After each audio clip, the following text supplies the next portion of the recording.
மைத்ரிபால சிறிசேன, ரணில் விக்ரமசிங்க இவங்க எல்லாருமே ஆட்சிக்கு வந்து முதல் 2 வருஷத்துல செஞ்சதை இந்த அரசாங்கம் செஞ்சிருக்கா, என்ன செஞ்சீங்க அப்படிங்கிறத நாங்க இலங்கை ஒளிபரப்பு கூட்டுத்தாபனத்தின் மூலமாக ரூபாயினில நாங்க விவாதிப்போம். ஒரு திறந்த விவாத மேடையை ஆரம்பிப்போம். இவர் இப்ப விவாதிக்கிறதுக்கு அனூர் அரசாங்கத்தை கூப்பிட்டு இருக்கிறார். நாங்க ஒரு பகிரங்க சவால் ஒன்று விடுறோம். என்னதான் உங்களை நேர்காணல் செய்யறதுக்கு டில்சன் நேரடி நீங்க வாங்க, உங்களோடையும் பல விஷயங்கள் பேச வேண்டி இருக்குது. மக்கள் பல கேள்விகள் கேட்க சொல்லியிருக்காங்க உங்கள்ட்ட.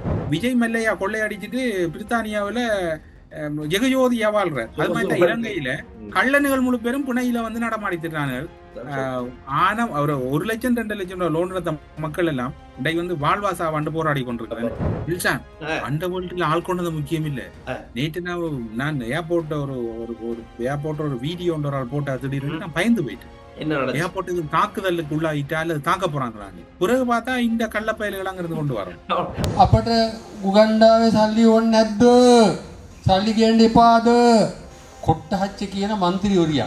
தேர் வள சொல்ல வேண்டிய தேர், நூல் கட்ட வேண்டிய தேர் என்ன சொல்றாரு? கொட்டாச்சி சொன்னிச்சே உகண்டாவில் இருக்க காசை நாங்க எடுத்துட்டு வருவோம், எங்க காணும் ஒன்னையும் நக்கல் பண்றாரு. கொஞ்சம் சின்ன ட்ரோல் ஒண்ணு இவருக்கு இந்த வயசுல தேவையா?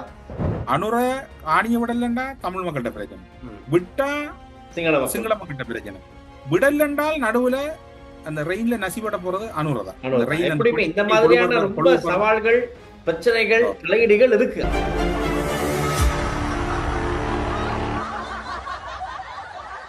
உங்கள் பெற்றோரின் நிம்மதியே எங்களின் நோக்கம். செவிலியர் பராமரிப்பு, ஆரோக்கிய உணவுகள் மற்றும் சொகுசு அறைகளுடன் ரத்மலானியில் வி கேர் ரெசிடென்ஸ். கொழும்பில் சொகுசு அடுக்குமாடி குடியிருப்புகளை வாங்க, அழகான வீடுகளை கட்டிக்கொள்ள ராயல்டி இன்ஜினியரிங், வெள்ளவத்தை ஐபிசி ரோட்டில், வெள்ளவத்தை ஃபர்ஸ்ட் லேனில். ஹலோ அண்ணா, வணக்கம். வணக்கம் வணக்கம் வணக்கம். என்ன கதை? என்ன கதை? உற்சாகமா இன்னைக்கு நாங்க ரெடியா இருக்கோம். இன்னைக்கு நாட்டு நடப்பு என்ன அப்படிங்கிறத பார்க்கும்போது கொஞ்சத்துக்கு முதல் நல்ல செய்தி ஒன்று கிடைச்சிருக்கு. என்னன்னா, அவங்க அம்மாவும் ஒரு கடிதம் எழுதுனாங்க ஜனாதிபதிக்கு. அவங்க மனைவி கடிதம் எழுதுனாங்க ஜனாதிபதிக்கு. என்னன்னு சொன்னா, என்னுடைய கணவரை வந்து நீங்க வந்து இப்படியே வச்சிருக்காதீங்க, இந்த 90 நாள் முடிய போகுது, உடனடியா விளக்கமறையிலே வைங்க, நீதிமன்ற அந்த பார்வையில நீங்க விளக்கமறையில வைங்க, எங்களுக்கு அது சேஃப்டி. ஏன்னா வெளியே ரொம்ப அச்சுறுத்தல் சொல்லாம சொல்றாங்க. யாருன்னு பார்த்தா சுரேஷ் சலேவுக்கு ஒரு 90 நாள், ஃபர்ஸ்ட் 90 நாள் இன்னைக்கு முடியுது. அதோட 2வது 90 நாள் இன்னைக்குதான் ஆரம்பமாகுது. அவருடைய தடுத்து வைக்கின்ற நாட்கள் வந்து நீடிப்பு செய்யப்பட்டிருக்கதா கொஞ்சத்துக்கு முதல் தகவல். அப்ப இன்னொரு 90 நாள் இவர் இருக்கும். நான் என்ன பிரச்சனைனா, ஆள் வந்து சிஐடிக்குள்ள போகுது, இன்னும் ஜெனரல் ஹாஸ்பிட்டலே தான் படுத்து கிடக்காது. அப்ப எப்படி விசாரணைகள் செய்யுது? அதனால நீ இப்படியே செஞ்சுக்கிறது 90 நாள் போய்கிட்டு இருக்கு. இன்னும் இல்ல, இன்னும் தேசிய வைத்தியசாலையில பாத்துக்கோங்க. அவரு எல்லாரையும் கூட ஆரோக்கியமா இருப்பாரு. அப்படி அப்படி பச்சை குழந்தை மாதிரி வரும் தெரியா என்னத்த சொல்ல. ஆனா விசாரணைகளுக்கு சரியான இடையூறு. இப்ப இப்படி செஞ்சா என்ன செய்யறது பாருங்க. இப்ப செப்டம்பர் 2ஆம் தேதி கொழும்பு கோட்டை நீதிமன்றத்துல சுரேஷ் சலை சம்பந்தப்பட்ட வழக்கு வந்து விசாரணைக்கு எடுக்கும் போது சொல்லுவாங்க, கட்டாயமா நிறைய புதுமையான விஷயங்களை தெரிஞ்சுக்கலாம். ஏன்னா ஒரு பாஸ்வேர்ட் தான் கொடுத்துருக்காராம், 2 பாஸ்வேர்ட் கேட்டாங்க, ஒரு லேப்டாப், 1 மொபைல். எதிரே உன்னோட பாஸ்வேர்டை கொடுத்துருக்காரா, அதுவும் உண்மையா பொய்யா, சரியான பாஸ்வேர்டாங்கிறதே டவுட்டா தான் இருக்கு. பார்ப்போம் 2ஆம் தேதி அது சம்பந்தமா நிறைய தகவல் வரும். சொல்றதுக்கு நாங்க ரெடியா இருக்கோம், கேட்கறதுக்கு நீங்க ரெடியா இருக்க. நல்ல ஒரு காரியம் நடந்திருக்கு. 1029 பேர் அடையாளப்படுத்தப்பட்டு கொழும்பு பேருந்து நிலையத்தை துப்புரவு செய்யறாங்க. வாழ்த்துக்கள் அந்த அதிகாரிகளுக்கு. அதோட நேற்று ஒரு நவீன திருடன் வந்தார் பாத்தீங்களா பேருந்து நிலையத்துல. அவரை போலீசார் கைது செய்ததுக்கு பிறகு அவர் கால லேசா கொஞ்சம் நன்றாரு. அவர் நடிப்புக்காரங்க தான். அரசியல்வாதிகளே பல்வேறு விதம் நடிக்கும் போது சின்ன திருடர்கள் நடிக்காம இருப்பானுங்களா? அரசியல்வாதிகளே திருடனா இருக்கும் போது திருடனா இருக்கிறதுக்குள்ள இல்ல, அதுதான் சொல்றது. அவன் தொழிலே திருட்டு தானே. இப்ப நம்ம சிடிவி பஸ் ஸ்டாண்ட் சம்பந்தமா நாங்க நேற்று பேசியிருந்தோம். அப்படி நீட்டா நடந்துகிட்டு போகுது, எல்லாம் செஞ்சுக்கிட்டு போறாங்க. முப்படையினரும் பாதுகாப்பு பணிகள்ல ஈடுபட்டுக்கிட்டு இருக்காங்க. அதான் இப்ப எதுவுமே சிசிடிவி காட்சிகள்ல டக்குன்னு மாட்டிடுவாங்க. ஒரு பேக் எடுத்தாலும் சரி, ஒரு இடத்துல எச்சு துப்புனாலும் சரி, வெத்தலையை போட்டுட்டு போயிட்டு அங்க அசிங்கப்படாலும் சரி, உடனே நீ தான் கழுவு, நீ வெத்தலை துப்புனியா கழுவிட்டு போ அப்படின்னா அங்கனே கழுவு வச்சிருது. அந்த மாதிரி தான் அந்த செய்தி பதிவாகி இருக்கு. நல்ல விஷயம். வேற என்னதான் செய்ய? இவங்க துப்புவாங்களா, இன்னொருத்தர் வந்து கழுவணுமா, எதுக்கு? நீனே கழுவிட்டு போ அப்படின்னு தான் அது பனிஷ்மெண்ட். அதனால இந்த நிகழ்ச்சி பார்க்குறவங்க பல பேர் இலங்கையில் இருக்கவங்க கொழும்பு மாத்திரமல்ல, மற்ற எல்லா இடத்துக்கு போனாலும் நீங்க ஒழுக்கமா இருங்க. நாங்க இதை எப்பயோ சொல்லிக்கிட்டு இருக்கோம். கண்ட கண்ட இடங்கள்ல வெத்தலை வச்சு துப்பாங்க, அசிங்கம் பண்ணாதீங்க, சாப்பிட்ற அந்த பைகள பேக்கெட் எல்லாம் அங்கங்க வீசாதீங்க. அதுக்குன்னு முறையா இடங்கள் இருக்கு. அங்க போயிட்டு அதுங்கள அதாவது அந்த என்ன சொல்ல ஒதுக்குப்புறத்தை கண்டு ஒதுங்கி சிறுநீர் கழிக்காதீர்கள். அந்த வேலை எல்லாம் வேணாம். இல்ல சிறுநீர் கழிச்சா வந்து நான் நினைக்கிறேன் இப்ப அதை ஒரு ஃபைன் கொண்டு வரதுக்கு ட்ரை பண்றாங்க. அது வந்து இப்ப எப்படின்னா இப்ப இலங்கையில வந்து இந்த சிஸ்டத்துக்கு தான் ஆன்லைனுக்கு தான் ட்ரை பண்றாங்க. இப்ப உங்களோட ஐடென்டி கார்டு நம்பர் அல்லது 2 ஐடென்டி கார்டு நம்பர் வந்து என்ன குற்றம் செய்தாலும் பதிவாகும். இப்ப நீங்க ஒரு உதாரணத்துக்கு வந்து ஏதோ ஒரு தப்பு செய்தா பதிவாகும். 3வது தரமும் அந்த தப்பு நீங்க செய்வீங்களா இருந்தா நீதிமன்றத்துல உங்களை முன்னிறுத்துறது. முதல் தரம் மன்னிப்பு, 2வது தரம் ஃபைன், 3வது தரம் நீதிமன்றம். என்ன சிறு குற்றங்கள் பெரிய குற்றங்கள் அப்படி எல்லாத்துக்குமே நல்ல சிஸ்டம் உண்டு. இது மேற்கத்திய நாடுகள்ல இருக்கிற சிஸ்டம். இது உண்மையில வரவேற்கத்தக்கது.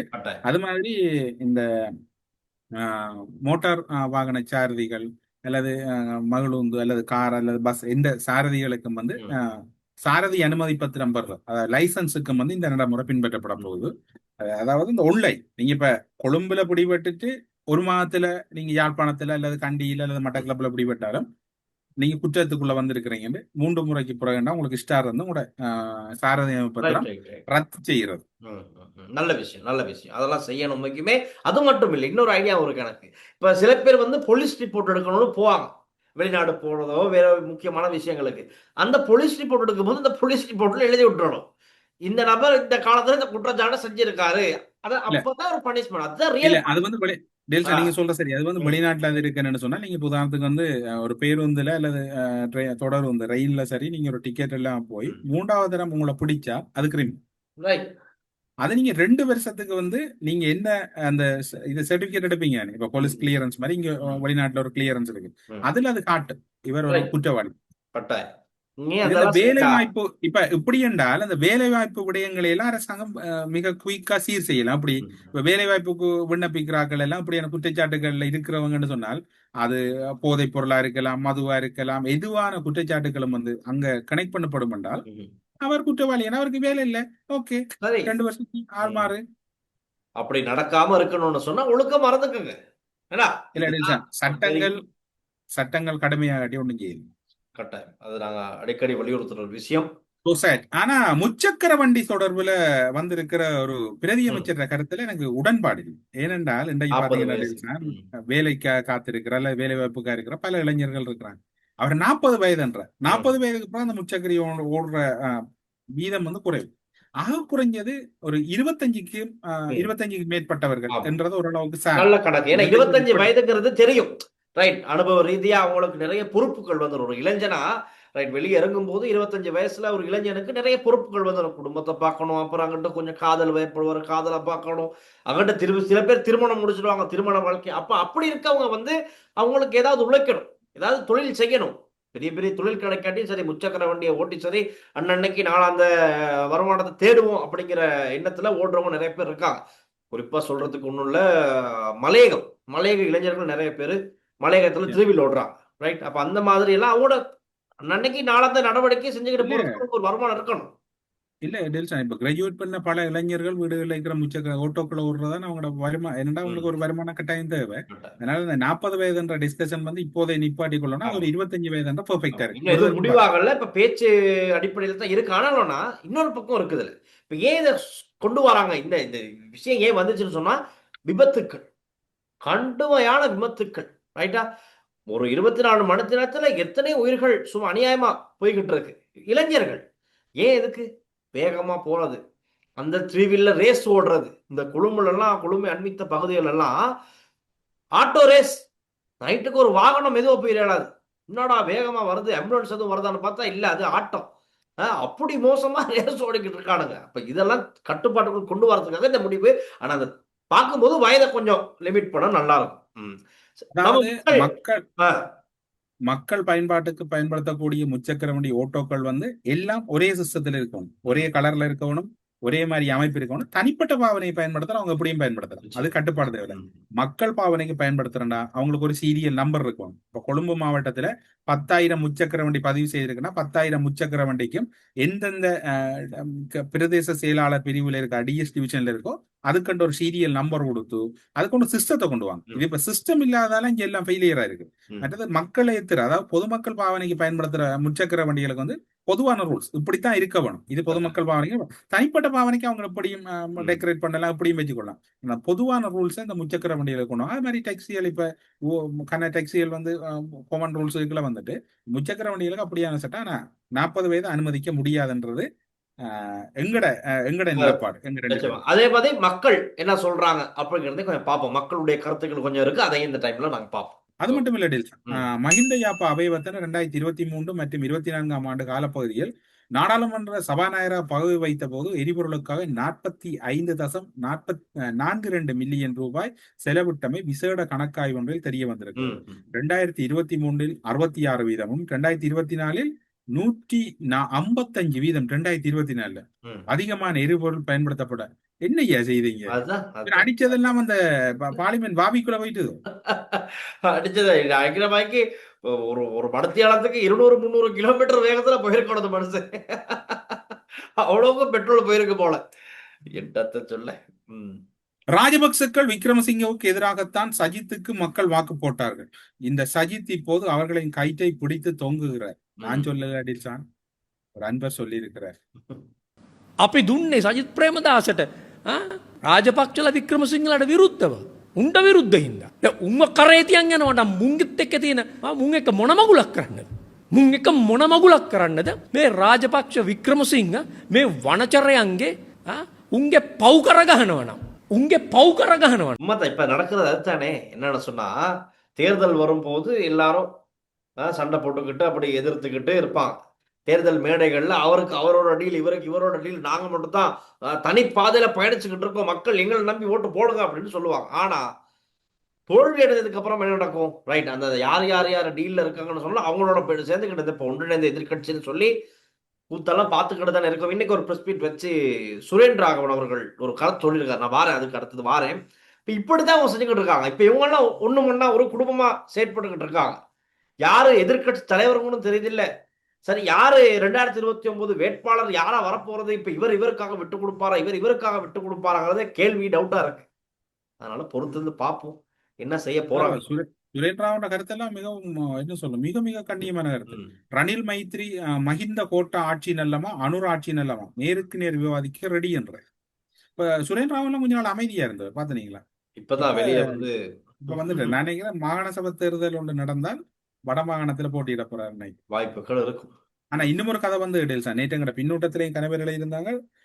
கணவர் வந்து இப்ப நடக்கிறத உண்மையா சொல்ற பல ஊடகவியலாளர்கள், ஊடக நிறுவனங்கள் எல்லாம் தரவெடுக்கப்பட்டிருக்கான் எதிர்பக்கத்தில் இருக்கக்கூடியவங்களால. ஆட்சி அமைஞ்சால் முதலாவது போட்டு தள்ளுறவங்கள தான். அப்ப அதுல சொல்லியிருந்தாங்க, தம்பி டெல்சான், தமிழரசு கவனம், தமிழரசு நீங்க வெளிநாட்டுல இருக்கிறீங்க, ஆனா டெல்சான் நீங்க மிக மிக கணவர் எழுதியிருந்தாங்க. இந்த தகவல் வந்து அந்த உள்ளக ரீதியில கதைக்கப்பட்டிருக்கு, ஒரு பேர் விவரம் திரட்டப்பட்டிருக்கு. தங்களுக்கு நாங்கண்டில் எங்களை விட இப்ப சிங்கள ஊடகவியலாளர் அதிகமான மற்ற யூடியூபர்ஸ், அடுத்தது சோசியல் இன்ஃபுளுசர் வந்து கனவேர் பேர் விவரம் எடுக்கப்பட்டிருக்கான். அவங்கள கட்டங்கட்டுற வேலோண்டு ஆரம்பிக்க போறாங்க. 2029 சந்திப்போம், மீண்டும் உங்களை சந்திப்போம். நாங்க ரெடியா தான்.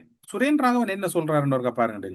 மஹிந்த ராஜபக்சද මෛත්‍රීපාල සිරිසේන ජනාධිපතිවරයාද නැත්නම් රනිල් වික්‍රමසිංහ ජනාධිපතිවරයාද කියන ඕනෑම කෙනෙක්ගේ අවුරුද්දක කාලය තුලදී සහ අනුර කුමාර සනායක ජනාධිපතිවරයාගේ අවුරුද්දක අපි සංසන්දනය කරමු ඕනෑ විෂයක් බාර ගන්න. அவர் சொல்றாரு, கோட்டாபய ராஜபக்சே விட்டுருவோம், அதுக்கு முதல்ல மஹிந்த ராஜபக்ச, மைத்ரிபால சிறிசேன, ரணில் விக்ரமசிங்க இவங்க எல்லாருமே ஆட்சிக்கு வந்து முதல் 2 வருஷத்துல செஞ்சதை இந்த அரசாங்கம் செஞ்சிருக்கா, என்ன செஞ்சீங்க அப்படிங்கிறத நாங்க இலங்கை ஒளிபரப்பு கூட்டுத்தாபனத்தின் ஊடகமாக ரூபாயினியில நாங்க விவாதிப்போம், ஒரு திறந்த விவாத மேடையை ஆரம்பிப்போம். கோட்டாபய ராஜபக்ச சொல்றாங்களே, ஏன்னா கோட்டாபய ராஜபக்ச ஆட்சிக்கு வரும்போதே சர்வதேச ரீதியா பல பிரச்சனைகள் இருந்துச்சு. அவர் கோவிட் உதாரணமா காட்டுறாரு. ரைட், பாத்துக்க, இவர் வந்து கோட்டாபய ராஜபக்ச கொஞ்சம் காப்பாத்தி விடுறாரு. கோட்டாபய ராஜபக்ச பாவம், அவர் வந்து பல பிரச்சனைகளுக்கு பதிலாக தான் ஜனாதிபதி ஆனார். அதனால அவரை விட்டுருவோம், அவர் நம்ம சரியா சொல்ல முடியாது, ரைட்? ஆனா மத்தவங்க செஞ்சதை நாங்க பேசுவோம் வாங்க. இப்ப இவர் மேல தமிழ் பேச தெரிஞ்சவர், இவர் இப்ப விவாதிக்கிறதுக்கு அனுர அரசாங்கத்தை கூப்பிட்டு இருக்கிறார். நாங்க ஒரு பகிரங்க சவால் ஒன்று விடுறோம், என்னதான் உங்களை நேர்காணல் செய்யறதுக்கு டில்சான் நேரடியா நீங்க வாங்க, உங்களோடையும் பல விஷயங்கள் பேச வேண்டி இருக்குது. மக்கள் பல கேள்விகள் கேட்க சொல்லியிருக்காங்க உங்கள்ட்ட. இந்த கணக்க கேள்விகள் வட மாகாணத்துல பாக்கியில இருக்குது, உங்களோட கொஞ்சம் அமர பேச வேணும். இப்ப இவர் அந்த பக்கம் கூட பேச மாட்டாரு. இவருக்கு வந்து இப்ப கொழும்புல பேசிக்கிட்டு இருக்காரு, கொழும்பு அரசியல் தான் கொஞ்சம் கூட போய்கிட்டு இருக்கு. இல்ல இவர் இப்ப அடுத்த 2029-30 வார பார்லிமெண்ட்டுக்கு தேசிய பட்டியலுக்கு இப்ப அடி போடுறாரு. அதனால இந்த பிளான்கள் நடக்குது. இல்ல இவர டில்சான் நாங்களும் இதுல சொல்றோம், இவரை தெரிஞ்ச சுரேந்திராகவனை தெரிஞ்ச அன்பர்கள் அல்லது நான் முன்னைக்கு ஒரு அழைப்படுத்து பாக்குறேன் ஆன்சர் பண்றாரு அன்பர்கள் ஒரு கால் சொல்லுங்க, அவர் ஒரு கால் செவ்வி காணும், அதாவது நேரலையா டில்சான், இது வந்து இன்டர்வியூ நேரலையில இவர் சொன்னவர் தானே நேரடி விவாதத்துக்கு தயாருண்டு. நாங்க நேரலையா உங்களுக்கு தயார் பண்றோம். உங்களுக்கு எத்தனை மணித்தியாலம், 1 மணித்தியாலம் தரலாம். நீங்க இந்த சவால், நீங்கள் விட்ட சவாலுக்கு நாங்க உங்களோட கோரிக்கை வைக்கிறோம். நாங்க சவால் விடல, கோரிக்கை. நீங்க அங்க சவால் விட்டுருக்கிறீங்க, மக்களோட நீங்க பேசுங்க. உண்மையில மக்கள் என்ன மனநிலையில இருக்கிறாங்கன்றத தயார் பண்ணி பார்ப்போம். சுரேந்திராகவன் ஐயா, நீங்க ஒருக்கா தயாராகுங்க. தயார்னு சொன்னால் இன்றைக்கு பெரும்பாலும் டெல்சான் உங்களை ஒருக்கா ரை பண்ணுவேன், நேரலையில சந்திப்போம். டெல்சான் நேரல ரெடியா? என்னைக்கு நான் பின்வாங்கணும், ரெடியா இருக்கோம். எதுனாலும் நாங்க ரெடி அப்படிங்கறத நாங்க இந்த இடத்துல சொல்லிக்கிறோம், ரைட்? அதோட இன்னொருத்தர் மாட்டிருக்காரு, அதையும் சொல்லிடுறேன். வங்கி மீது செல்வாக்கு செலுத்தி அரசியல் பலத்துடன் முன்னாள் அமைச்சர் தயாகமகி, இன்னொரு திருட்டு பயலை, அவர் என்ன செய்யறாருன்னா 974 மில்லியன் ரூபாய் கடன் பெற்றதாக கோப் குழுவில் வெளிப்படுத்தப்பட்டிருக்கு. சமுர்த்தியில தான் கொஞ்சம் விளையாண்டு இருக்காருன்னு சொல்லப்படுது. 1 லட்சம் 2 லட்சம் கட்டின லோன் எடுத்த மக்கள் காசு கட்டலன்னு அவங்கள படுத்துற பாடு இருக்கு. இந்த பேங்க் மேனேஜர்மாரும் அல்ல இந்த லீசிங் கம்பெனிகளும் காசை கட்டாட்டி உண்ட வீட்டை சட்டியை தூக்கிடுவேன், மொட்டை பைக்க தூக்குவேன், வீட்டுக்கு பூட்டு வைப்பேன். உண்மையா இலங்கையை பொறுத்தவரை டெல்சான் களவு எடுக்கிறோம்னா சின்னதா களவு, அந்த ஏமாத்தினாலாம் பிரயோசனம் இல்லை, மில்லியன் கணக்கு. நன்றி. இந்த இடத்துல ஒரு விஷயத்த நீங்க ஞாபகப்படுத்தினதுக்கு, ரொம்ப நாளா ஒருத்தர் நம்மளை தொடர்பு கொண்டு நேரான கொழும்பு ஆபீஸ்க்கே வந்துட்டார். அவர் மீசாலை பகுதியை சேர்ந்தவர். அவர் ஒரு ஆடை செஞ்சிருக்காரு, ரைட்டா? இது என்னன்னு சொன்னா, அவருக்கு லோன் ஒன்று பெற்றிருக்காரு. 2017 ஒரு கடன் எடுத்தவருக்கு அந்த கடனை கட்டிக்க முடியாம கைவிட்டுறாரு. கடைசி என்ன, வட்டின்னு கூடி அது ஒரு பெரும் தொகையா மாறிடுது. இந்த இவர் கட்ட முடியல. அப்புறமா நீதிமன்ற நடவடிக்கை மூலமா இவருடைய அந்த ஃபேக்டரி கவர்மெண்ட் செஞ்ச ஐட்டம்ஸ் எல்லாம் வெளியே போட்டு அந்த பில்டிங்கை வந்து இவங்க சீஸ் பண்ணிட்டாங்க, ரைட்? ஓகே. இப்போ இவர் ஜனாதிபதி செயலகத்துக்கெல்லாம் போயிட்டு கடிதம் கொடுக்குறாரு, மத்திய வங்கி போயிட்டு கடிதம் கொடுக்குறாரு. என்னன்னா, ஏதாவது ஒரு நிவாரணம் எங்களுக்கு பண்ணி தாங்க.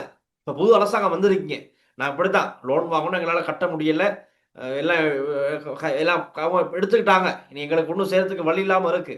எங்களை நம்பி 25 ஸ்டாஃப்ஸ் இருக்காங்க, 20-30 ஸ்டாஃப்ஸ் இருக்காங்க, அவங்களுடைய குடும்பம் பாதிக்கப்பட்டிருக்கு. திடீர்னு வந்து அவங்களாம் வெளியே போய் சொல்லிட்டு மூடிட்டாங்க. அது நீதிமன்ற நடவடிக்கையின் அமைப்புல நடந்தது, அது ஓகே. ஆனா இப்படி நிறைய திறமைகள் இருந்து, ஸ்டாஃப்ஸ் இருந்து எல்லாமே செய்யறதுக்கு அரசாங்கத்துல ஏதாச்சும் ஒரு ஒத்துழைப்பு கேட்கிறாங்க. இன்னமும் அவருக்கு ஒன்றும் கிடைக்காம இருக்கு, பதில் கிடைக்காம. அவரும் அவருடைய மகன்மார் ரொம்ப நொந்து போய் தான் கழிச்சாங்க. இங்க ஆபீஸுக்கும் வந்து எங்களோட சந்திச்சுட்டு போனாங்க. ஏதாவது நாங்க எதிர்பார்க்கிறோம், அரசாங்கத்துல இந்த மாதிரியானவங்களுக்கு ஏதாவது கை கொடுக்கறதுக்கு முடியுமா அப்படிங்கறத நாங்க நிச்சயமா இந்த இடத்துல முன் வச்சுக்கோம். சாதாரண இப்ப நீங்க சொன்ன முக்கியமான விடயம், அவர் அது மாதிரி இப்ப அரசாங்கம் உண்மையில ஒரு கடன் தள்ளுபடி ஒன்று தொடர்பா சிந்திக்க வேணும். நீண்ட காலமாக மக்களுக்கு கொரோனா பெருந்தொற்று, அதுக்கு பிறகு வெள்ள பாதிப்புகள் தொடர்ச்சியா உயிர்த்தனாயிருக்காங்க. இப்படி தொடர்ச்சியா முஸ்லீம் தமிழ் வியாபாரிகள் பெரிய நெருக்கடி, சிங்கள வியாபாரி, அது இலங்கையில இருக்கக்கூடிய பெரும் வியாபாரிகள், பொதுமக்கள். அதுல அவங்களுக்கு உதாரணத்துக்கு வந்து ஒரு கடன் தள்ளுபடி தொடர்பா நிதியமைச்சு ஒரு ஆலோசனை செய்யணும்னு சொன்னா, இலங்கையில கூடிய கணிசமான விவசாயிகள், மீனவர்கள் எல்லாம் கடன், அவங்களோட கடன் எவ்வளவு டீல்ஸ் ஆக குறைஞ்சது 2.5 லட்சம் 3 லட்சம், ஆக கூடுதல் 5 லட்சம் தான் ஒரு மீனவரோ விவசாயியோ போய் வலை வாங்குறதுக்கு அதுக்கு எடுக்கின்ற அந்த லோனுகள் எடுக்கிறாங்க. அதுகள்ல ஒரு அரசாங்கம் வேண்ட பல விடயங்கள். இது இப்ப எப்படி என்றால், விஜய் மல்லையா கொள்ளையடிச்சிட்டு பிரித்தானியாவில ஜெகஜோதியா வாழ்றார். அது மாதிரி இலங்கையில கள்ளனுகள் முழு பேரும் புனையில வந்து நடமாடித்திருக்காங்க. ஆனா அவர் 1 லட்சம் 2 லட்சம் லோன் எடுத்த மக்கள் எல்லாம் இன்றைக்கு வந்து வாழ்வாசா வந்து போராடி கொண்டிருக்கிறாங்க. இது தொடர்புல மத்திய வங்கி ஒரு முறையான ஒரு நடைமுறை ஒன்றை பின்பற்றி மக்களுக்கான ஒரு வழிகாட்டுதல் ஒன்று செய்ய வேணும். இந்த வரவு செலவு திட்டத்திலேயோ அரசாங்கம் இது சம்பந்தம் கடைசி உண்மையா இதுல ஒரு லோன் தள்ளுபடி என்ன நேற்றோ முந்தின நாள் கதைக்கும் போது சொன்னாங்க, கோழி வளர்க்கறதுக்கு 45,000 லோன் எடுத்தோம்.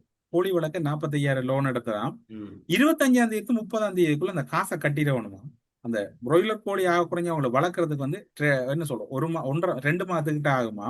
அந்த லோன் எடுத்த காசுல அந்த 2 மாதத்துக்கான காசை வச்சு கட்ட வேண்டும். இப்படி கண்ணியமான மக்கள் இருக்கிறாங்க. என்ன பொறுத்தவரையில இந்த ஊழல் செய்தவங்களோட பணத்தை எடுங்க. இந்த மக்கள் கடன் எடுத்தவங்களுக்கு ஒரு விசேட தள்ளுபடி ஏதாவது ஒரு சலுகை உண்டு அரசாங்கம் ஏற்படுத்த வேணும். இது வந்து இதை நீங்க கட்டாயம் செய்ய வேணும். இதுல இப்ப நீங்க ஊழல் இந்த அறக்கட்டா 12 கோடி அவன் மனைவி கொடுத்துருக்கு இவரை வந்து பாதுகாக்கிறதுக்கு. அந்த மாதிரி சட்ட விரோதமா பணத்தை குவிச்சவனுங்க சேகரிச்சவனுங்க அங்கிட்ட மட்டும் அரசியல்லே இருக்கானுங்க பல பேர். அவனுங்க பணமெல்லாம் எடுத்து இப்படி முடியாதவங்களுக்கு உதவி பண்ணாலே இந்த நாடு எங்கேயோ போயிடும். அதுகளை செய்யுங்க. அதே சொல்லி ஆகணும்னா இந்த இதெல்லாம் கதைச்சனால இன்னைக்கு அதிகாலையிலேயே ஒருத்தரை கூட்டு வந்திருக்காங்க. அண்டர்வேர்ல்ட்ல ரொம்ப நாளா போலீஸுக்கு தண்ணி கட்டி இங்க சண்டித்தனம் காட்டினவர். அண்டர்வேர்ல்ட்ல ஆள் கொண்டது முக்கியம் இல்ல. நேற்று நான் ஏர்போர்ட் ஒரு வீடியோ ஒரு ஆள் போட்டு திடீர்னு நான் பயந்து போயிட்டேன். ஏர்போர்ட் தாக்குதலுக்கு உள்ளாயிட்டா அல்லது தாக்க போறாங்களான்னு. நேற்று ஈவினிங்க வந்து ஏர்போர்ட்டை முழுமையா பலப்படுத்தி இருக்கிறாங்க. பெரிய பாதுகாப்புன்னா ஹை செக்யூரிட்டி ஏற்படுத்தி இருக்கிறாங்க. என்ன சில பல யாரும் ஏதாவது செய்யலாம். பிறகு பார்த்தா இந்த கள்ள பயல்கள் அங்கிருந்து கொண்டு வரணும். அவனை பாருங்க அவன் இருக்க மாதிரி இப்படிதான் இருக்கா. அவர் தான் பஸ்ல அழித்து கைது பண்ணி அழைச்சிட்டு வந்திருக்காங்க. ரொம்ப நாளா தேடப்பட்டு வந்த ஒரு நபர் ரெட் நோட்டீஸ்ல வெளியே இருந்திருக்காரு. புடிச்சிட்டு வந்துட்டாங்க. இப்ப இவரை புடிச்சிட்டு வந்ததுல அங்குள்ள மக்கள் ஜனாதிபதி மற்றும் அரசாங்கத்திற்கு நன்றி தெரிவித்து பட்டாசு கொளுத்தி அப்படி கொண்டாடிக்கிட்டு இருக்காங்களாம். அப்படியே பஸ் லலித்தை பிடிச்சிட்டாங்கப்பா, பஸ் லலித்தை பிடிச்சிட்டாங்க. ஏன்னா அங்குள்ள பகுதியில் இருக்க பல பேத்துக்கு பிரச்சனை பண்ண ஒரு நாள் தான் பஸ் லலிதா. கப்பம் கோர்றது, மிரட்டுறது, கடைகளுக்கு போயிட்டு கச்சால பச்சால போடுறது, மர்டர், இப்படி பல சண்டித்தனங்கள்ல செஞ்சு வந்த பஸ்ல அழித்து பிடிப்பட்டாரு. அழைச்சிட்டு வந்திருக்காங்க. அதே மாதிரி கேல்பத்ர பத்மி சம்பந்தமா ஒரு அப்டேட் வந்திருக்கு. அதையும் சொல்லிடுவோம். கேல்பத்ர பத்மி இதுவரைக்கும் தடுப்பு காவல்ல தடுத்து வைத்து விசாரிக்கப்பட்டு வந்த நிலையில இன்னைக்கு நீதிமன்றத்தில் ஆஜர்படுத்தியிருக்காங்க. அப்ப நீதிமன்றம் இன்னைக்கு ஒரு தீர்ப்பு கொடுக்கும். தொடர்ந்தும் விளக்கமறையில் வைக்கிறதா இல்லையா அப்படிங்கிறத சொல்லுவாங்க. அதுதான் அப்டேட். அடுத்தடுத்த வீடியோஸ்ல பாருங்க. உகண்டா பணம் நமக்கு தேவையில்லையா? மக்களுக்கு பொய்யை அவிழ்த்து விட்டார். யார் அவிழ்த்து விட்டார்? කොට්ටාච්චිය තේරෙන්නේ පික්කු. අපට උගන්ඩාවේ සල්ලි ඕනේ නැද්ද? සල්ලි ගේන්න එපාද? කොට්ටාච්චි කියන മന്ത്രിවරියා. பாருங்க இந்த பிக்குமாரும் பாருங்க. அது சரி, அவர் ஏதோ சொல்றாரு. இந்த அரசாங்கம் சொல்லிட்டு வந்துச்சு, இந்த கொட்டாச்சிங்கிற மந்திரி வந்து சொல்லிட்டு வந்தாங்க. என்ன சொன்னாங்க? உகண்டாவுல ராஜபக்ச விட்டு பணம் இருக்கு, நாங்க ஆட்சிக்கு வந்து எடுப்போம்னு சொன்னாங்க. அதுவும் பார்த்தா இவங்க சொன்னாங்க, சொல்லிட்டு வந்தாங்க. இன்னும் இந்த உகண்டா காசை பத்தி சத்தமே இல்லை. ஆனா இதை வந்து கதைக்கணும் வெளியே ஒரு அரசியல்வாதியோ செயல்பாட்டாளரோ எதிர்கட்சியில் யாராவது தேர் பலம் சொல்ல வேண்டிய தேர், நூல் கட்ட வேண்டிய தேர் என்ன சொல்றாரு? கொட்டாச்சி சொன்னிச்சே உகண்டாவில் இருக்க காசை நாங்க எடுத்துட்டு வருவோம், எங்க காணும் ஒன்னையும் நக்கல் பண்றாரு. கொஞ்சம் சின்ன ட்ரோல் ஒண்ணு இவருக்கு. இந்த வயசுல தேவையா படைய சொல்லிக்கிட்டு பாட்டுக்கு இருக்குல்ல சுவாமி, ஏன் இங்க வாரீங்க? இல்ல இந்த பணம் சொன்னா கூட சன்மானம் கிடைக்கும். அங்கிட்ட இருந்து மத்த பக்கத்துக்கு கொஞ்சம் கிடைக்கும். பணம் தானே கிடைக்கும். உகண்டா, மஹிந்த ராஜபக்சா அப்படி எல்லாம் சொல்லணும். இல்ல சார், நீங்க ஒரு வீடியோ ஒன்று போட்டிருந்தீங்க, ஏதோ சண்டை பிடிக்கிற மாதிரி, கட்டில இருந்து அல்ல மேசையில இருந்து கொப்பி எல்லாம் பிரட்டுற மாதிரி. என்னது என்னன்னா, இப்ப இலங்கை போலீஸ் திணைக்களம் வந்து நல்லா செயற்படுகள் போறாங்க. ஒவ்வொரு விதத்துல அவங்க நடவடிக்கையில் ஈடுபட போறாங்க. ஆனாலும் ஒரு சில பகுதிகளில் இருக்க போலீஸ் நிலையத்தில் இருக்கிற போலீஸ் அதிகாரிகள் அவங்க அந்த மக்களோட ஏதோ விரோதமா கோபத்தாமா செயற்படுறதுனால பல பிரச்சனை உருவாகுது. அப்படித்தான் அம்பலாங்கோட போலீஸ் என்ன செஞ்சிருக்காங்கன்னா, அந்த தந்தை ஒருத்தர் பாத்தீங்கன்னா வயதான ஒருத்தர் அந்த வீடியோல இருக்காரு. அவர்கிட்ட வந்து ஐடென்டி கார்டு, தேசிய அடையாள அட்டை கையில இருந்தில்லாததுக்கு அந்த வயதான மனிதனை அடிச்சு ரத்தத்தோட ரத்தமா அழைச்சிட்டு வந்திருக்காங்க. ஏண்டாப்பா ஐடென்டி இருக்கு, அது வீட்டுல இருக்கு, ஏன் அவர் கையில வச்சிருக்கலன்னு சொல்லி அடிச்சிருக்காங்க. தவறு தானே. உடனே மகன் என்ன செய்யறாரு? அந்த அவருடைய மகன் வந்து ஃபேஸ்புக் லைவ் போட்டுக்கிட்டு அப்படியே போலீஸ் ஸ்டேஷன்ல போயிட்டு அப்படியே வாக்குவாதத்தில் ஈடுபடுறாரு. என்னன்றா எங்க அப்பா அடிச்சீங்க நீங்க, அவரோட ஐடி இருக்கு, வீட்டுல இருக்கு, கேட்டுருந்தா நான் கொண்டு வந்திருப்போம், உங்களுக்கு யார் அடிக்க உரிமை கொடுத்தது அப்படின்னு தட்டி கேட்கிற. அப்புறம் போலீஸ் அதிகாரிகள் எழுப்பி அவனை இழுத்துக்கிட்டு போறாங்க. அதுதான் காட்சியா இருக்கு. இன்னைக்கு சோசியல் மீடியால கொஞ்சம் அந்த வைரலா போய்கிட்டு இருக்கு வீடியோ. அதெல்லாம் பாருங்க எவ்வளவு பெரிய ஒரு கெட்ட பேர் உருவாக்குது இலங்கை போலீஸ் திணைக்களத்துக்கு. ரைட். அதுகளை கொஞ்சம் பார்க்கணும், இந்த மாதிரியான நடவடிக்கை எடுக்கணும். இப்ப நீங்க பாத்தீங்கன்னா ரில்சான், இன்றைக்கு 10வது நாளா வந்து பலாலியில மக்கள் காணி விடுவிப்புக்கான போராட்டம் நடத்தி கொண்டிருக்கிறாங்க. அதுல ஒரு அம்மாட குரலை பாருங்க. இந்த அம்மா சொல்றாங்கன்னு சொன்னால், பலாலி மக்கள் காணியில நீங்க பயிரை செய்து எங்களுக்கே நீங்க கொண்டு கடை போட்டு விக்கிறீங்களே, இது ஏற்க முடியாதுன்னு ஒரு அம்மா கோரிக்கை விடுறாங்க. இந்த காணி விடுவிப்பு தொடர்பா ஜனாதிபதியும் எவ்வளவோ கணக்க ரை நடந்து கொண்டிருக்கு. இந்த காணி விடுவிப்பை எப்படியா முடிச்சிருவோம். எங்க தடுக்கப்படுதுன்னு சொன்னா, காணி விடுவிப்பு நடந்தோடனே இப்ப இதுல வந்து கடிவா பாத்தீங்கன்னா நாமல் ராஜபக்ச, மஹிந்த ராஜபக்ச, சஜித் பிரேமதாசாக்கள் இந்த விஷயத்துல சைலண்ட். விமல் வீரவன்ச, உதயகம்பன்பில அந்த சரத் வீரசேகர கோஷ்டி ராணுவத்துல காணிய கொடுக்க போறாங்கன்ற பிரச்சனை அந்த ஜனாதிபதி செயலகத்துக்கு முன்னாடி. இப்ப 2 பிரச்சனை. இப்ப இதுல மாட்டினதாருன்னு சொன்னா அனுரா காணிய விட போனா இங்கிட்ட பிரச்சனை. ராணுவம் வந்து கொஞ்சம் கடுமையா இருக்கு. பிரதி பாதுகாப்பு அமைச்சர் நாடாளுமன்றத்துல காணி விடுவிக்க முடியாதுன்ற ஜனாதி விடுவிப்பு தொடர்புல கலந்து ஆலோசனை இது ஒரு குழப்பமா இருக்கு. அரசு ஒரு திடமான முடிவு எடுக்கணும் என்றால் இந்த பலாலி காணியை பற்றி சொல்ல வேண்டிய அது வந்து ஒரு என்ன சொல்ற பொன் விளையிற பூமி, விவசாயத்துக்கு அப்படி ஒரு தரமான இடம். மக்கள் காணியை மக்கள்கிட்ட கொடுங்க. ரிசர்வேஷன் லேண்ட் இருக்கு, அரச காணி இருக்கு. இப்போதான் வந்து மாங்குள வீதியில வந்து அரச காணி இருக்குன்றால் அந்த அரச காணியை நீங்க பயன்படுத்துங்க. மக்கள் காணியை மக்கள்கிட்ட கொடுங்க. இது தொடர்பில் ஒரு முறையான ஒரு நடவடிக்கை அனுர அரசாங்கம் எடுக்க வேண்டும் என்று சொன்னால், இது இப்ப 2 பிரச்சனை போகுது என்றால், அனுர காணியை விடலண்டா தமிழ் மக்கள்கிட்ட பிரச்சனை, விட்டா சிங்கள மக்கள்கிட்ட பிரச்சனை, விடல் என்றால் நடுவுல அந்த ரெயின்ல நசிபட போறது அனுரதான். இந்த மாதிரியான ரொம்ப சவால்கள், பிரச்சனைகள், தலையீடுகள் இருக்கு. அதுக்கு மத்தியில தான் அனுர போக வேண்டியதும் இருக்கு. அந்த அம்மா சொல்றத கேளுங்க. என்னடா இந்த வலிகள் முக்கியமான. இப்ப உங்களுக்கு வந்து உங்களோட காணியில போய் இருந்து உட்கார்ந்து இருந்தா கூட ஒரு ஆனந்தமா இருக்கு. அந்த அம்மாட ஆதங்கமா தான். 10வதுல நாடாளுமன்ற உறுப்பினர் ஸ்ரீதரனும் அந்த போராட்டத்துல தொடர்ச்சியா கலந்து கொண்டிருக்கிறார். நாடாளுமன்ற உறுப்பினர் ஸ்ரீதரன், மக்கள் பிரதிநிதிகள் மற்றும் அங்க இருக்கக்கூடிய பிரதேச சபை தவிசாளர்கள் என்று கலந்து கொண்டிருக்காங்க. நீங்க இப்ப இந்த காணொலியை பார்க்கலாம். அதுல இருக்க பாருங்க. காணிக்காரன் வந்து பிச்சைக்காரன் மாதிரி ரோட்ல இருக்கிறேன். நீங்கள் வந்து ஒரு சின்ன கட்டிடத்தை கட்டி போட்டு இவ்வளவு தூரம் பெருசாக்கி போட்டு அதிலேயே எங்கட மண்ணுக்குள்ள செய்த தோட்டத்துல செய்த பயிர்கள்ல எடுத்த காய்கறிகளை கொண்டு இதுல சந்தை வியாபாரம் செய்யறீங்க. இது ஒரு மனச்சாட்சி இருக்கா? அதோட இன்னைக்கு மஹிந்தானந்த அழுத்தமாகவே நீதிமன்றத்துக்கு அழைச்சிட்டு வந்திருக்காங்க. பாருங்க எப்படி இருக்கு மனுஷன், எப்படி இருந்தானா இப்படி ஆவிட்டேன் அப்படிங்கிற மாதிரி இந்த காட்சி இருக்கு. செய்யவில்லை, செஞ்ச பாவத்துக்கெல்லாம் அனுபவிச்சுட்டானே. அவ்வளவு ராசா பாத்துக்குங்க. அனுபவி ராஜா அனுபவி. ஆனா ஒரு Facebook போஸ்ட் ஒன்று நான் பார்த்தேன். முக்கியமே நானும் பார்த்தேன். என்னன்னு சொன்னா ஒப்பிட்டு போட்டிருக்காங்க. அப்படின்னா அனுரகுமார சனாக்கு இந்த யாழ்ப்பாணத்துல ஒரு மைதானம் செய்யறதுக்கு ஸ்டார்ட் பண்ணி போயிட்டு அடிக்கல் நாட்டுறாரு. அப்ப அந்த பெருசா இன்னும் இல்லை, அந்த அணையை தான் சின்ன குழி, அதுல வந்து அடிக்கல் நாட்டுறாரு. இப்ப இங்க இந்த போஸ்ட்ல இருக்கிற போட்டோவும் நான் பார்த்தேன். பாத்துக்கங்கடா, ஏன்னா அனுரகுமார சனாக்கு இதுக்கெல்லாம் சரிப்பட்டு வருவாரா? இவங்க எப்படி குழியை பறிச்சு ஏணி வச்சு ரெட் காப்பட்லாம் போட்டு தான் நம்ம செஞ்சா செய்வோம் அப்படிங்கிற மாதிரி தான் இது. பாப்போம். இந்த பாருங்க, அது இந்த பதிவு வந்து ராஜேந்திரம் சிவகுமார் அப்படிங்கிறது அந்த பதிவை போட்டிருக்காரு. என்னன்னா, எல்லா தவிசாளர்களையும் அழைத்து ஒரு கல்லையும் கொடுத்து காலில் மண் படாமல் இருக்க சிவப்பு கம்பளத்தையும் விரித்து அடிக்கல் நாட்ட வசதியாக பெரிய கிடங்கை வெட்டி படிக்கட்டும் வைத்து விளம்பர பலகையில் மேயரின் படத்தையும் போட்டிருந்தால் யாழ்ப்பாணத்தில் அமையவிருந்த உள்ளக விளையாட்டரங்கை தடுத்திருக்க மாட்டார்கள் போல. அனுரா விட்ட பிள்ளைதானே, சரிதானே? அனுரா விட்ட இல்ல மேயர் மட்டும் இல்ல, அதுல சுமந்திரன் படமும் போட்டிருக்கோம். பதில் செயலாளர், பிரசிடன்ட் கவுன்சில் அட்வொகேட், ஜனாதிபதி சார். அனுராக்கு இதெல்லாம் தெரியாது, பழகணும். இல்ல உண்மையில பழக உணவு. இப்ப பாருங்க, இப்ப சுமந்திரன் வந்து அவர் தலைவரா இருக்கக்கூடிய ஒரு வயது, அவர் வயதான ஒரு ஆளு, அவர் மதிக்கப்பட வேண்டிய மனுஷன். அவரு சிவஞான மன்னன். அவர் இறங்குறதுல சிரமம் இருக்குன்னு அவருக்கு ஒரு ஏணி டக்கண்டு. பிறகு அவர் காலில் மண் படக்கூடாது. உண்மையில இது சுமந்திரன் அந்த என்ன சொல்ற எல்லாத்தையும் அவர் உண்மையா பெருமதியா அந்த விஞ்ஞான ரீதியா சிந்திக்கக்கூடியவர். அதுல அவர் உண்மையில இதுல என்பிபி 0 இப்ப இதுல என்ன சொல்ற இவர் ஆதங்க. இப்ப யாழ்ப்பாணத்துல நடக்கும், யாழ்ப்பாணத்துல என்ன நடக்கும், ரணில என்ன செய்யறது? ஆளை வழியில விடுறல, பிடிச்ச அருகில வச்சிரும், பாடா வாங்க அருகில இருங்கண்டு. ஆளுக்கு பொண்ணுங்க வைக்காது. என்ன சுமந்திரனுக்குரிய ஸ்பேஸ கூட ஏன்னா அவர் எதிர்கட்சியில இருக்கக்குள்ள ஒண்டடி மண்டடியா இருந்து கதைச்சு அனுரா அப்படின்னு. இப்ப அவர் அந்த இடவெளி சரி வராது, பிள்ளாது. அவரை நீங்க மதிக்கணும். உங்களுக்கு அருகில வந்து அவரை படத்தை போடணும்.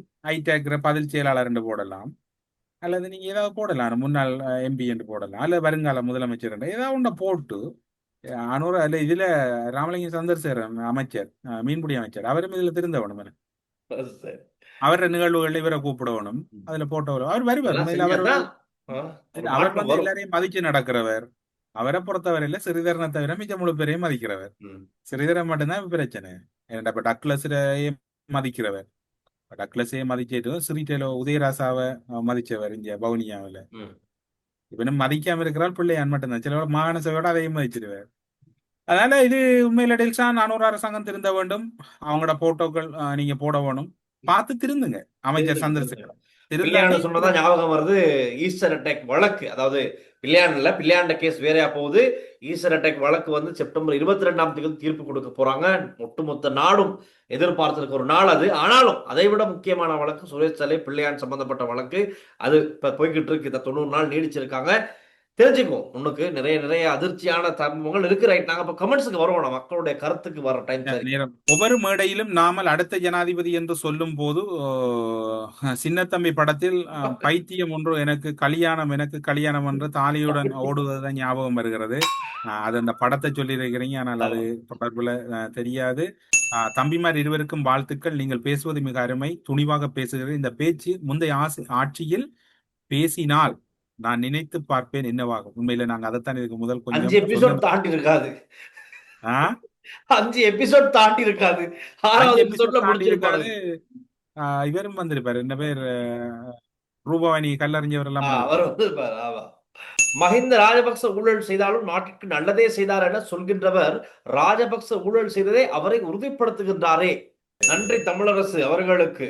உங்களின் பிள்ளைகள் வளர்ப்பில் உள்ள அன்பு காட்டும் உங்களை முன்னுதாரணமாக கொண்டு மற்றவர்களும் புரிந்து கொள்வார்கள். எந்த ஒரு பிள்ளையும் நல்லவனாவதும் தீவனாவதும் அன்னை வளர்ப்பினிலே. இன்று நாம் நிகழ்ச்சியை மனவேதனையுடன் பார்க்கிறேன். காரணம், எனது தங்கையின் அழகிய மகள் 3 மாத குழந்தை மரணம் அடைந்து விட்டால். அந்த நிகழ்ச்சியை பார்க்கிற அந்த அன்பர் உண்மையில நேற்று நான் உடனே அந்த பின்னூட்டத்தை வாய்ச்சனான். நீங்க அவங்களோட முகம் தெரியாது. உங்களுடைய தங்கையின் குழந்தை இறந்ததற்கு எங்கள் நாட்டு நடப்பு சார்பில் ஆழ்ந்த அனுதாபங்களை, அந்த துயரத்திலையும் நீங்க இந்த நாட்டு நடப்பை பார்த்திருக்கிறீங்க. உண்மையில உண்மையில அந்த தாய்க்கும் தந்தைக்கும் கடவுள் மன வலிமையை கொடுக்க வேணும். நீங்க தொடர்ந்து அந்த இழப்புகள்ல இருந்து மீண்டு வர வேணும் என்ற அந்த ஒரு முக்கியமான தருணத்துல நாங்களும் உங்களில் ஒருவராக இந்த நேரத்தில் உங்களோட இணைஞ்சு கொள்றோம். கட்டாயம் லேசான விஷயம் அல்ல. அதுல இருந்து வெளியே வர்றது ரொம்ப கடினமான ஒரு விஷயம். இருந்தாலும் இறைவன் உங்களுக்கு தைரியத்தையும் நம்பிக்கையும் கொடுக்கணும் வேண்டிக்கிறேன். பல கொமெண்ட்ஸ்கள் இருக்கீங்க. 300வது நாட்டு நடப்புக்காக நாங்கள் தயார், நீங்களும் தயார். 5ஆம் தேதி உரிய நேரத்தில் அனைவரும் சந்திப்போம்.